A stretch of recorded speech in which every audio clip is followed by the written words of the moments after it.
Ramainya informasi yang simpang siur di media dengan sejuta tuduhan terhadap siapa pembunuh Vina Eki, bak peluru yang ditembak kemana-mana. Sampai-sampai anak dari mantan wakil Bupati Cirebon yang nggak tahu apa-apa jadi terkena getah, kena bully oleh masyarakat. Dan hingga saat ini anak-anak dari mantan wakil Bupati Cirebon selalu mendapatkan hinaan di sosial media sebagai sosok yang membunuh Vina dan Eki hanya karena nama panggilan yang sama, yaitu Dana.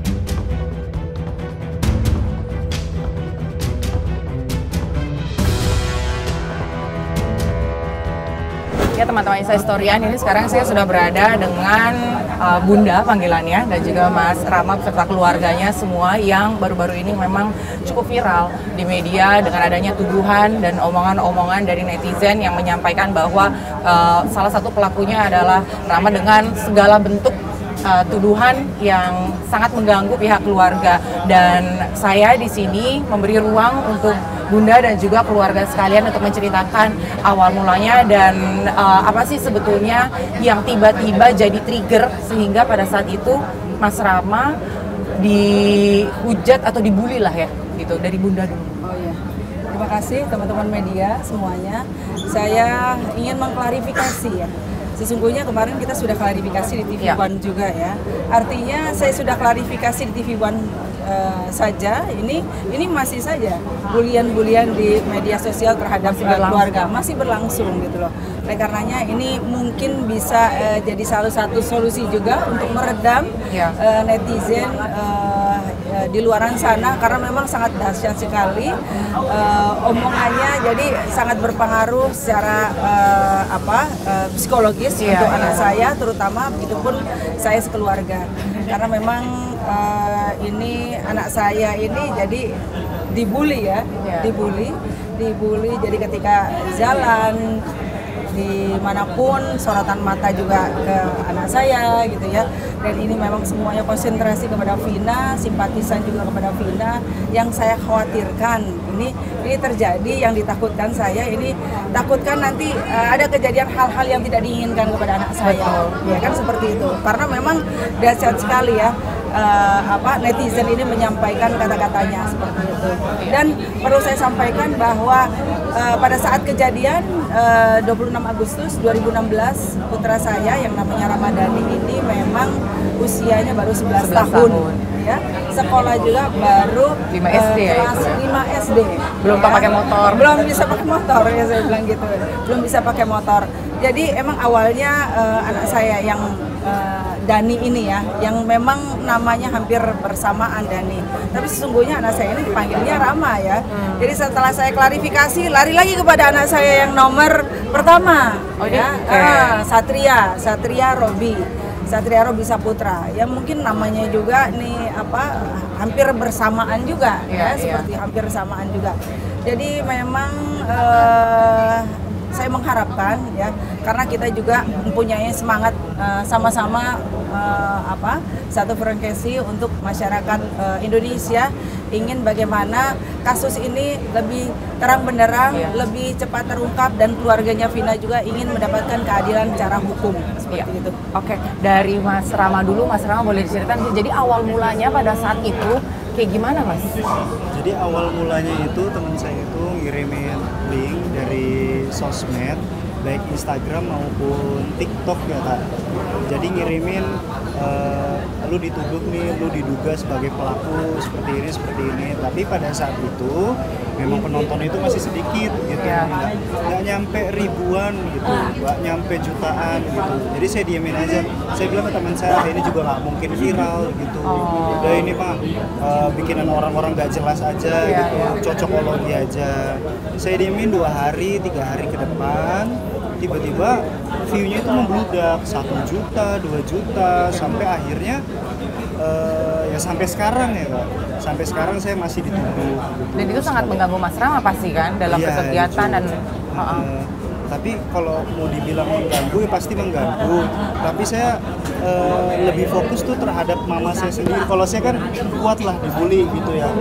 Tapi kalau melihat mama saya dibully kan nggak kuat gitu kan saya sebagai anak yang berbakti sama orang tua kan mana mungkin tega gitu kalau orang tua saya dibully. Berimbasnya justru ke bunda ya. Iya, selalu dibilang apa ini nih apa dia orang tua nih anaknya pembunuh nih kayak gitu.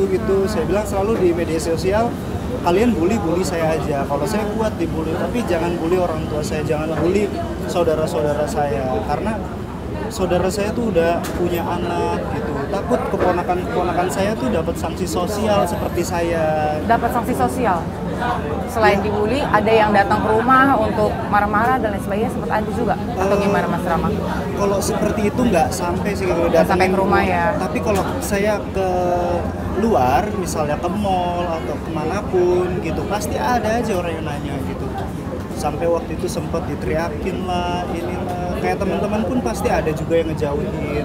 Saya nggak nyalain teman saya juga sih, tapi ya dia kan takut juga kalau kena masalah juga kan ya. Jadinya ya udah saya ngertiin aja gitu kalau teman-teman seperti itu. Jadi sekarang dari teman-teman sendiri dan juga keluarga besar gitu, responnya sendiri gimana setelah dengan adanya konfirmasi yang disampaikan ya oleh Bunda, oleh keluarga semuanya ke media, apakah ada perubahan respon, perubahan perilaku gitu? Kalau dari Rama mungkin ada beberapa ya, kayak ada perubahan beberapa, tapi nggak banyak kan. Tapi kalau hujatan di sosial media tuh masih terus. Sampai disangkut pautin lah sama berita yang terbaru, katanya muka lu mirip nih sama Peggy Setiawan. Siapa Peggy Setiawan? Katanya lu punya adik namanya Peggy Setiawan. Saya aja anak bungsu gitu loh. Oke, iya. Makin liar aja kesini-sini. Makin liar, memang beritanya semakin liar. Dan memang saya sampaikan kepada anak saya. Jadi kalau misalnya memang ada orang yang menyakiti kamu, jangan dibalas dengan perlakuan yang sama. Ya, balasnya dengan kebaikan. Iya. Berarti sebenarnya kalau misalnya Anggi bisa simpulkan dari yang awalnya nggak mau dipedulin deh, ini paling cuma hoax atau informasi liar aja, terus akhirnya karena semakin panjang, mau nggak mau harus memberikan juga. Ya tidak selesai juga. Jadi jatuhnya lebih ke fitnah dengan hoax seperti itu. Mas Satria ada yang mau disampaikan mungkin? Yang pertama, memang tuduhan dari netizen ini kan awalnya adalah cocok logi kemiripan nama adik saya yang bungsu ya, Ramadhani. Karena salah satu dari 3 DPO itu disebut-sebut atau digadang-gadang salah satunya adalah bernama Dani. Jadi setelah Ramadhani ini atau Rama ini sudah tidak kena karena sudah melakukan klarifikasi, pada saat itu umurnya masih 11 tahun, masih duduk di bangku sekolah dasar, maka netizen berupaya mencari lagi. Akhirnya ke kakaknya, katanya dicari kakaknya, akhirnya ke saya. Ya, pada saat itu saya cukup shock ya, karena dari 3 DPO tidak ada yang sebutannya namanya ada unsur nama sayanya, Satria Robi Saputra begitu.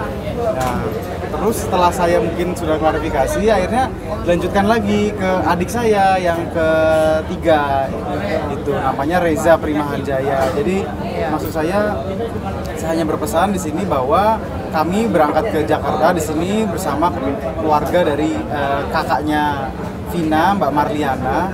Kami sebagai masyarakat Cirebon khususnya ingin bersama-sama mengawal kasus ini agar cepat selesai. Yang kedua poinnya adalah almarhum Vina merupakan salah satu korban bullying yang dimana pada saat itu dia membalas aksi bullying tersebut sehingga menimbulkan korban jiwa, bahkan sampai dia sendiri bersama Eki kehilangan nyawa.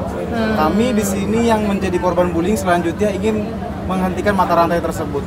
Maka dari itu kami tidak ingin membalas aksi-aksi bullying daripada netizen agar mata rantai stop di kami. Kalau kami meneruskan kembali, kami khawatir ke depan entah di Cirebon ataupun di mana di Indonesia bisa terjadi kasus seperti halnya almarhum Vina dan almarhum Peggy seperti itu. Yang penting berarti dari keluarganya Vina percaya dengan keluarganya Bunda, Rama dan juga Mas Satria ya sebenarnya. Ya jadi memang kita menghimbau juga teman-teman semuanya bahwa kita saat ini masih menunggu bagaimana aparat kepolisian, bagaimana penegak hukum menyelesaikan kasus misteri pembunuhan Vina sampai tuntas. Sebelum itu semua selesai, ada langkah atau juga alangkah jauh lebih baik buat kita sama-sama menjaga yang namanya postingan tangan dan juga postingan berupa omongan supaya jangan menjadi bola liar dan menjadi informasi yang semakin panas nantinya dan akan merugikan banyak orang.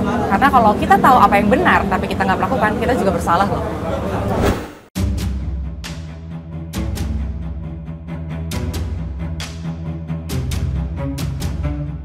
Capek sih pasti teman-teman, karena kita aja yang ngelihat proses ini selama hampir 3 minggu ya, 3 minggu ini terus dikutak-katik, ada tersangka baru, terus kemudian dipertanyakan ini tersangka yang betul atau bukan, dan lain sebagainya. Jadi memang pasti masih banyak tanda tanya dan juga misteri yang harus diselesaikan.